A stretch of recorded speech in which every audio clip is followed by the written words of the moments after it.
अस्सलाम वालेकुम नाज़रीन, सियासत टीवी के कौमी खबरनामे में आपका खैर मकदम है। मैं हूं जसीम निज़ामी। आइए सबसे पहले डालते हैं सुर्खियों पर एक नज़र। अमरीकी सदर ट्रंप ने हिंदुस्तानी मईशत को मुर्दा मईशत करार दे दिया। कहा, दीगर ममालिक से ज़्यादा हिंदुस्तान आयद करता है टैरिफ।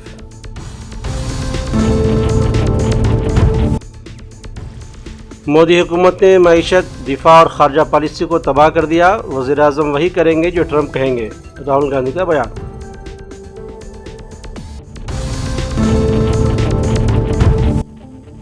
ट्रंप के टैरिफ ऐलान का असर, शेयर बाजार मुंह के बल गिरा। सेंसेक्स 750 पॉइंट्स नीचे, निफ्टी में भी गिरावट।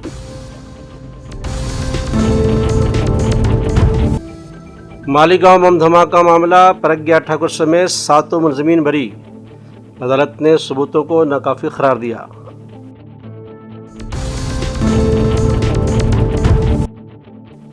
जेएनयू हॉस्टल में वेज और नॉन वेज के अलग अलग इंतजाम पर तनाज़ा। 2 तलबा तंजीमों में तकरार, मामले की होगी जांच।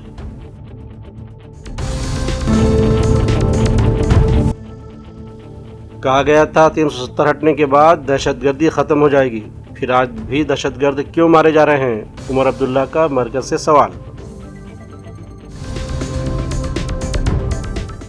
तो ये थी सुर्खियां, खबरें तफसील से।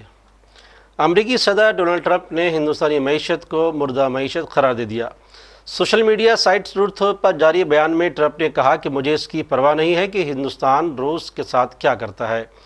उन्होंने कहा कि वो यानी भारत और रूस अपनी मुर्दा मईशत को एक साथ नीचे ले जा सकते हैं और मुझे इसकी फ़िक्र है। अमरीकी सदर का कहना था कि हमने हिंदुस्तान के साथ बहुत बड़ा सा कारोबार किया है, मगर उनके टैरिफ बहुत ज़्यादा हैं, दुनिया में सबसे ज़्यादा है। ट्रंप ने कहा कि बिल्कुल ऐसे ही रूस और अमरीका के दरमियान कारोबार न होने के बराबर है। India, in addition to its 25% tariff rate, would pay an additional penalty because of its support of Russia. What is that additional penalty? And are other countries facing the same threat? Well, we're negotiating right now, and it's also BRICS. You know, they have BRICS, which is basically a group of countries that are anti the United States, and India is a member of that, if you can believe it. It's an attack on the dollar, and we're not going to let anybody attack the dollar. So it's partially BRICS, and it's partially the trade. This trade situation is the deficit. We had a tremendous deficit. So, as you know, Prime Minister Modi is a friend of mine, but they don't do very much business in terms of business with us. They sell a lot to us, but we don't buy from them. You know why? Because the tariff is so high. They have one of the highest tariffs in the world. Now they're willing to cut it very substantially, but we'll see what happens. We're talking to India now. We'll see what happens. It doesn't matter too much whether we have a deal or whether we charge them a certain tariff, but you'll know at the end of this week. August 1st is a very big day for this country because money is going to pour into the United States like we've never seen before. पहले दिन press conference में कहा है कि हमारा action non एक्सीलरेटरी है। ये हमने कह करके किया है और इसके लिए साथियों हमने हमला रोका। अध्यक्ष जी,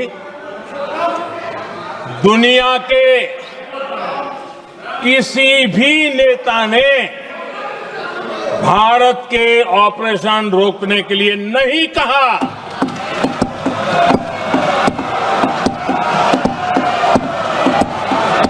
Sir gave the message that the targets which were selected and hit on the 7th of May are known terrorist headquarters and infrastructure. So some of them, for example, Bhavalpur, is associated with the murder of an American reporter called Daniel Pearl. So the world is aware of this.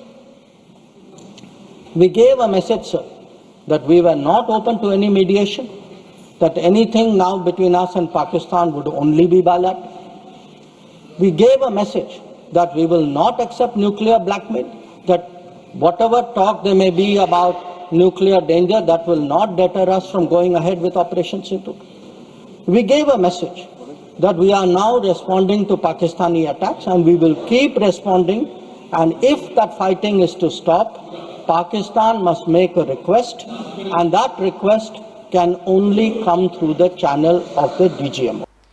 Lok Sabha में कायदे हिज़्ब इख्तिलाफ राहुल गांधी ने वज़ीर-ए-आज़म नरेंद्र मोदी पर शदीद हमला करते हुए कहा कि उनकी हुकूमत ने हिंदुस्तान की मईशत, दिफा पॉलिसी और खारजा पॉलिसी को तबाही के दहाने पर पहुंचा दिया है। उन्होंने ये भी दावा किया कि मोदी सिर्फ अमेरिका के सदर डोनाल्ड ट्रंप के अहकामात पर अमल करेंगे, खुद कोई फैसला नहीं लेंगे। राहुल गांधी ने कहा कि आज हिंदुस्तान के सामने सबसे बड़ा मसला ये है कि इस हुकूमत ने हमारी माशी, दिफाई और खारजा पॉलिसी को बर्बाद कर दिया। वो मुल्क को पस्ती में ले जा रहे हैं। उन्होंने दावा किया कि मुल्क की इक़्तिसादी हालत इस कदर ख़राब हो चुकी है कि खुद अमेरिकी सदर ट्रंप ने इसे बर्बाद मईशत करार दिया है। राहुल जी 25% टैरिफ ट्रंप ने लगा दिया है। Economy is a dead economy. Trump is saying Indian economy is a dead economy. Yes, he's right. I mean, everybody knows this, except the Prime Minister and the Finance Minister. Everybody knows that the Indian economy is a dead economy. I'm glad that President Trump has stated a fact. What more do? Why are you asking this question? लेकिन 25% tariff लगाया plus penalty भी लगा दी Rahul ji. It is a dead economy. Are you people not aware of this? आपको ये मालूम नहीं है कि इंडियन इकोनॉमी डेड इकोनॉमी है? कोई कंफ्यूजन है आप में? पूरी दुनिया जानती है कि Indian economy is a dead economy और बीजेपी ने इकोनॉमी को खत्म कर दिया है। क्यों खत्म किया है? अदानी जी की मदद करने के लिए खत्म किया है। तो आप लोग हैरान क्यों लग रहे हो?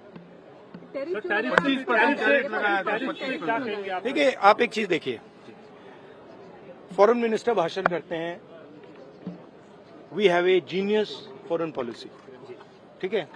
एक तरफ अमेरिका आपको गाली दे रहा है, दूसरी तरफ चाइना आपके पीछे पड़ा हुआ है, तीसरी तरफ जब आप पूरी दुनिया में डेलीगेशन भेजते हैं तो पाकिस्तान को एक भी देश कंडेम नहीं करता है। कैसे चलाने हैं देश को? ये लोग चलाना ही नहीं आता है।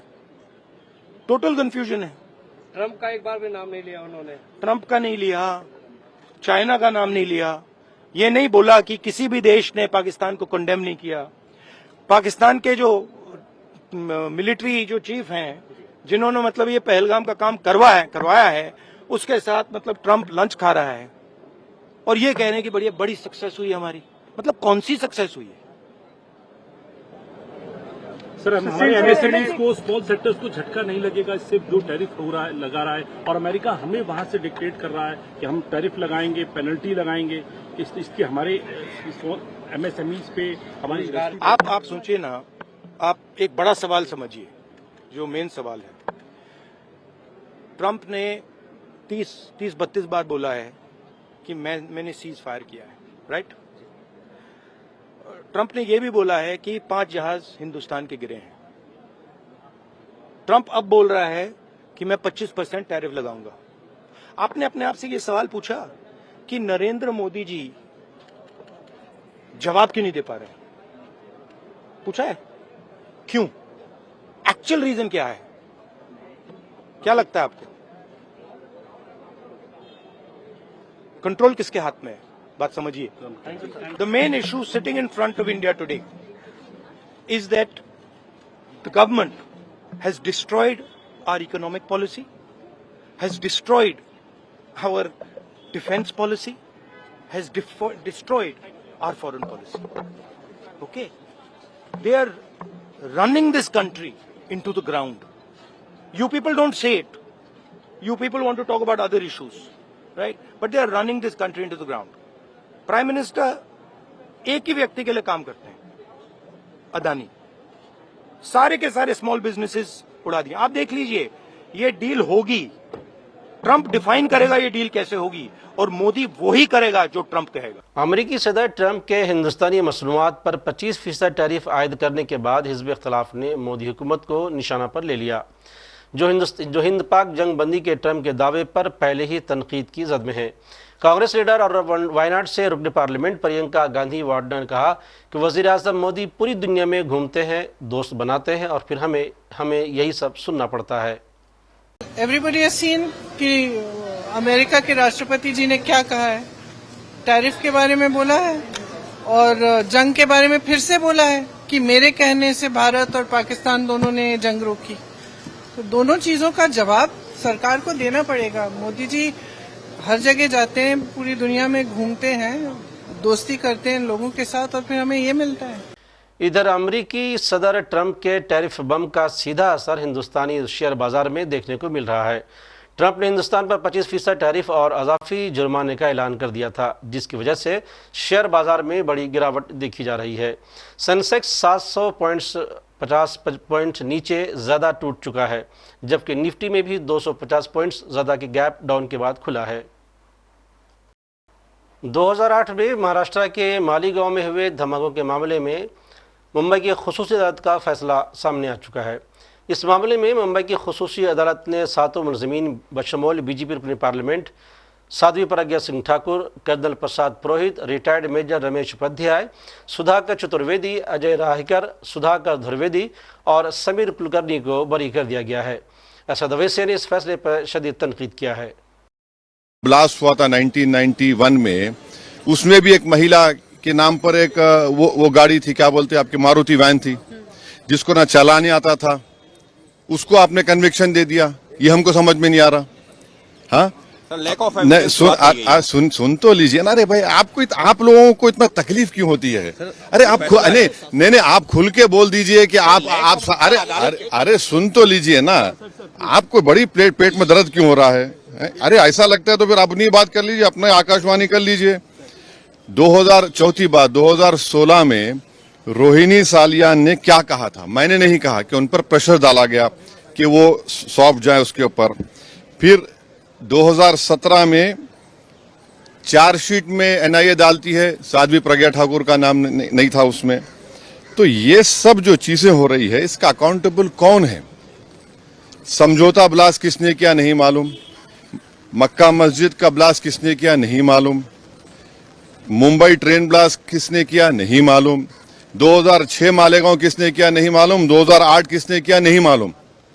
तो फिर कौन है? अगर वाकई में जिन लोगों ने ये किया है वो तो खुले फिर रहे हैं। फिर हम मोटा मोटा सवाल यही कर रहे हैं कि क्या मोदी सरकार, क्या महाराष्ट्र की सरकार सुप्रीम कोर्ट जाकर इस जजमेंट पर स्टे लगाएगी नहीं लगाएगी? आतंकवाद से मुकाबला करने का दोहरा रवैया नहीं हो सकता। और जो मरने वालों का क्लोजर नहीं हुआ, चाहे वो मुंबई ट्रेन ब्लास्ट हो, चाहे समझौता हो, मालेगांव 2006 हो, मालेगांव 2008 हो, मक्का मस्जिद हो, अजमेर ब्लास्ट हो, इसका क्लोजर नहीं हुआ पीड़ित परिवार के लिए जो अपने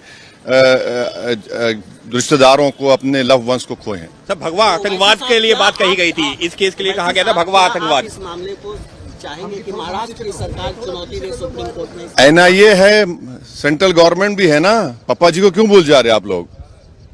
एनआईए भी तो है। एनआईए किसके अंडर काम करती है? एनआईए तो गवर्नमेंट ऑफ इंडिया के अंडर काम करती है। रोहिणी सालियान का स्टेटमेंट है, मिलिट्री ग्रेड अगर आरडीएक्स इस्तेमाल हो रहा है तो भाई साहब ये कहां से आया? ये बड़ा सवाल है। सर भगवा देखिए छोड़िए ना, सुनिए हमारी बात को। आपको एक ही रट लगा हुआ है। नहीं सुन लीजिए ना, सुन लीजिए एक बात सुनिए। अच्छा, तो इसका मतलब आप हेमंत करकर गाली दे रहे हैं? बोलिए खोल के आप लोग, जिसने अपनी जान इस देश के लिए दे दी, बोलिए हेमंत करकर झूठा था। अरे आप एक बात समझिए कि हमारी एनआईए एक प्रीमियर इन्वेस्टिगेटिव एजेंसी है। उनका अगर इस तरह का रवैया रहेगा तो इंटरनेशनल लेवल पे क्या असर पड़ेगा, इसको आपको जानना चाहिए। आपको जानना चाहिए in the context of Pulwama also. सब चीज आपको देखना पड़ेगा। लेकिन कल ही गृह मंत्री ने हाउस में साफ कहा है कि कोई भी हिंदू आतंकवादी। हाँ, तो आप कह रहे हैं कि वो सुनकर जजमेंट आया? मैं नहीं कह रहा हूं, आप कह रहे हैं, वही कहना चाह रहे हैं कि आप नहीं आप नहीं। अरे छोड़िए ना। महात्मा गांधी को मारने वाला कौन था? चीनी था। हैं? राजीव गांधी को मारने वाला कौन था? इंदिरा गांधी को कुछ ने मारा? सब छोड़िए ना आप लोग, बहुत हम बोल सकते हैं। ये हम आपको कह रहे हैं कि क्या भारत सरकार, मोदी सरकार, क्या महाराष्ट्र की सरकार, वो जो लोग मरे हैं, चाहे वो ट्रेन ब्लास्ट में हो, आपने चले गए सुप्रीम कोर्ट जाकर रुका दिया आपने, इनका क्या करेंगे? दूसरी तरफ इस धमाके में अपने रिश्तेदारों को खोने वालों ने भी अदालत के फैसले पर अपना रद्द अमल जाहिर किया है। मालिकून में से एक सैयद अजहर सैयद निसार के वालिद ने कहा कि वाक़या के 17 साल बाद भी हमारे साथ इंसाफ नहीं हुआ। सभी सबूतों को दरकिनार करते हुए फैसला सुनाया गया। हम इस फैसले के खिलाफ ऊपरी अदालत में जाएंगे। इस धमाके में कई बेकसूर लोगों की जान गई थी। उधर हिंदुस्तान और मुत्तहिदा अरब इमारात ने दो तरफ़ा जामे हिकमत अमली के ज़रिए शराकत दारी को मज़ीद मजबूत बनाने का अहद किया है। वज़ीर-ए-आज़म नरेंद्र मोदी ने मुत्तहिदा अरब इमारात के सदर से टेलीफोन पर बातचीत की। दोनों रहनुमाओं ने हिंदुस्तान और अरब इमारात के मायबाइन दो तरफ़ा जामे स्ट्रेटजिक शराकत दारी को मज़ीद मजबूत के बनाने के अपने अज़्म का इआदा किया और दो तरफ़ा ताउन के मुख्तलिफ शुबों में अहम पेशरफ्त का मुस्बत जायज़ा लिया है। जवाहरलाल नेहरू यूनिवर्सिटी में एक मरतबा फिर तनाज़ा खड़ा हो गया। इस बार मामला वेज और नॉन वेज खाना को लेकर हुआ है। हॉस्टल इंतज़ामिया के ज़रिए मेस में वेज और नॉन वेज खाने के लिए अलग अलग इंतज़ाम करने की हिदायत के बाद तलबा में काफ़ी नाराज़गी देखने को मिल रही है। हॉस्टल में वेज और नॉन वेज के लिए अलग अलग जगह तय करने के मामला में मेज़ में चस्पा एक पोस्टर से सामने आया है। इधर जम्मू कश्मीर के पूंछ में दो दहशतगर्दों की हलाकत पर रियासत के वज़ीर आला उमर अब्दुल्ला ने कहा कि ये तीनों चलता रहेगा। उन्होंने कहा कि आप उनसे सवाल पूछिए कि जिन्होंने 2019 में कहा था कि जम्मू कश्मीर से 370 दफ़ा हटने के बाद दहशतगर्दी ख़त्म हो जाएगी। 370 हटाए हुए तकरीबन 6 साल हो गए हैं और आज भी दहशतगर्द मारे जा रहे हैं। तो कहीं ना कहीं इस वक्त के कौल और आज की हकीकत में फ़र्क पाया जाता है। पिछले 30-35 साल अगर आप देखें तो जम्मू कश्मीर में जब भी टूरिज़म दोबारा चालू हुई तो 3 बहुत अहम जगह हैं जहां से लोग कश्मीर आना पसंद करते हैं। गुजरात, महाराष्ट्र, वेस्ट बंगाल। अब 2 दिन का यहाँ पे गांधीनगर में टूरिज़म का एक बहुत बड़ा इवेंट है, तो उस सिलसिले में मैं और मेरे साथी यहाँ आए हैं जम्मू कश्मीर के हवाले से बात करने के लिए और इस उम्मीद के साथ कि दोबारा गुजरात से जो है अच्छी खासी तादाद में हमारे विजिटर जो हैं दोबारा आना शुरू करेंगे। सर, पिछले 2 दिन से ऑपरेशन सिंदूर पे लोकसभा में चर्चा हो रही है, क्या कहेंगे उसको लेकर? नहीं, चर्चा हो रही है, अच्छी बात है, होनी चाहिए। बहुत सी ऐसी चीज़ें हैं जिस पे केंद्र सरकार को जवाब देना होगा, खासकर जो जम्मू कश्मीर के लेफ्टिनेंट गवर्नर साहब ने कुछ दिन पहले ये स्वीकार किया कि पहलगाम में दोनों इंटेलिजेंस का फेलियर रहा और सिक्योरिटी का फेलियर रहा। अगर दोनों इंटेलिजेंस और सिक्योरिटी के फेलियर हुए तो कोई ना कोई तो उसके लिए कसूरवार है। एक तरफ से जो आतंकवादियों के खिलाफ हमें कार्रवाई करनी थी वो तो हमने कर ली, जो 3 पाकिस्तानी जो हैं पहलगाम के हादसे के लिए जो है ज़िम्मेदार हैं उनको तो ख़त्म कर दिया गया है, लेकिन जो वहाँ पे इंटेलिजेंस और सिक्योरिटी का फेलियर रहा उस पर फ़िलहाल कोई कार्रवाई नहीं हुई है। उस पर तो लोग सुनना चाहेंगे। सर, वो 3 आतंकी के बाद आज भी 2 आतंकियों को ढेर किया गया, सुबह से भी ऑपरेशन चालू है। अब वो तो चलिए ना, अब ये तो चलता रहेगा, लेकिन आपको तो ये सवाल उन लोगों से पूछना होगा जिन्होंने आपको 2019 में कहा था कि जम्मू कश्मीर से 370 हटने पे सारा आतंकवाद ख़त्म हो जाएगा। आज 370 को हटाए हुए लगभग 6 साल हो रहे हैं, आज भी आतंकवादी जो हैं वो मार गिराए जा रहे हैं।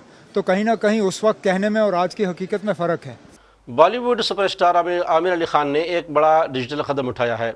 वो पे फी व्यू मॉडल पर अपनी फिल्में थिएटर के बजाय बराह रास्त यूट्यूब पर रिलीज़ करेंगे। आमिर खान टॉकीज़ के नाम से शुरू किए गए इस चैनल पर नाजरीन थोड़ी रकम अदा करके आमिर की फिल्में घर बैठे देख सकेंगे। मीडिया से बातचीत के दौरान आमिर खान ने तमाम तफसीलात फराहम की। ये है करीबन 2 से 3% हमारी पॉपुलेशन का, हमारी जो आबादी है उसका 2 से 3% थिएटरों में देख पाती है। ये हमारी सबसे बड़ी हिट की मैं बात कर रहा हूँ। तो बाकी जो जनता है वो कैसे देख पाएगी फिल्म?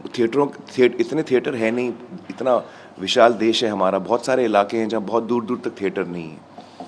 तो ये एक तरीका है कि हम अपनी पूरी जनता के साथ हम जुड़ सकें। ये कोशिश है कि सिनेमा जो है हमारा वो हर घर में पहुंच पाए, हर गांव में पहुंच पाए।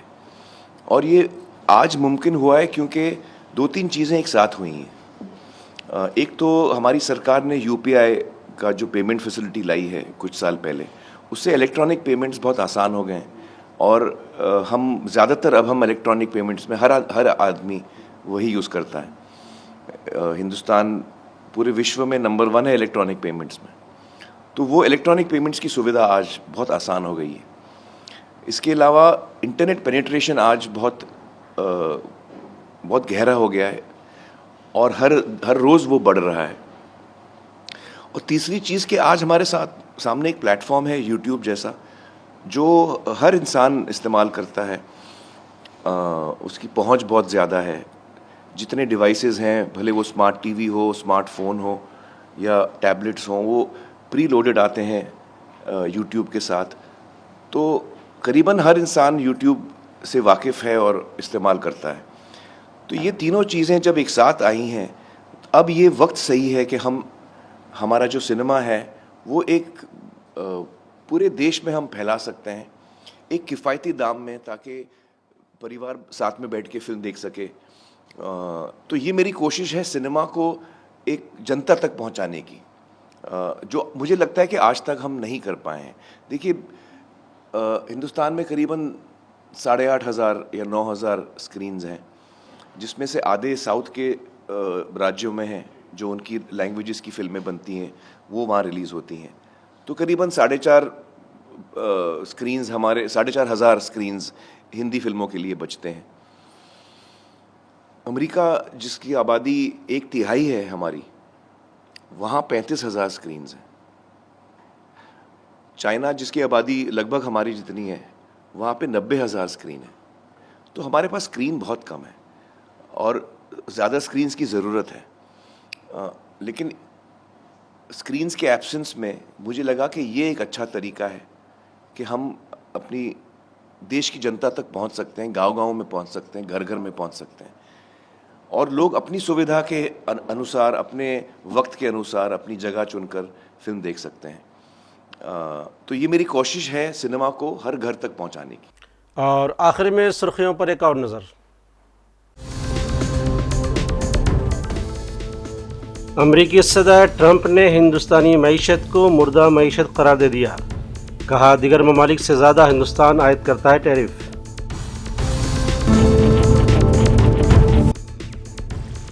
मोदी हुकूमत ने मईशत, दिफा और खारजा पॉलिसी को तबाह कर दिया। वज़ीर आज़म वही करेंगे जो ट्रंप कहेंगे। राहुल गांधी का बयान।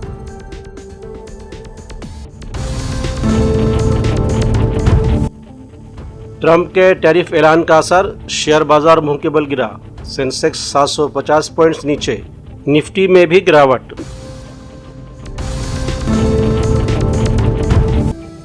मालीगांव बम धमाका मामला, प्रज्ञा ठाकुर समेत 7 मुलजमीन बरी।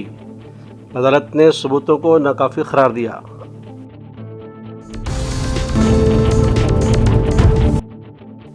JNU हॉस्टल में वेज और नॉन वेज के अलग अलग इंतजाम पर तनाज़ा।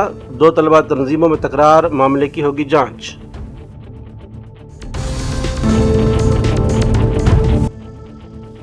कहा गया था 370 हटने के बाद दहशतगर्दी ख़त्म हो जाएगी, फिर आज भी दहशतगर्द क्यों मारे जा रहे हैं? उमर अब्दुल्ला का मरकज़ से सवाल। तो नाज़रीन, सियासत टीवी के कौमी खबरनामे में आज बस इतना ही। मज़ीद अपडेट्स के लिए आप बने रहे सियासत टीवी के साथ, और मुझे और सियासत टीवी की पूरी टीम को दीजिए इजाज़त। अल्लाह हाफ़िज़।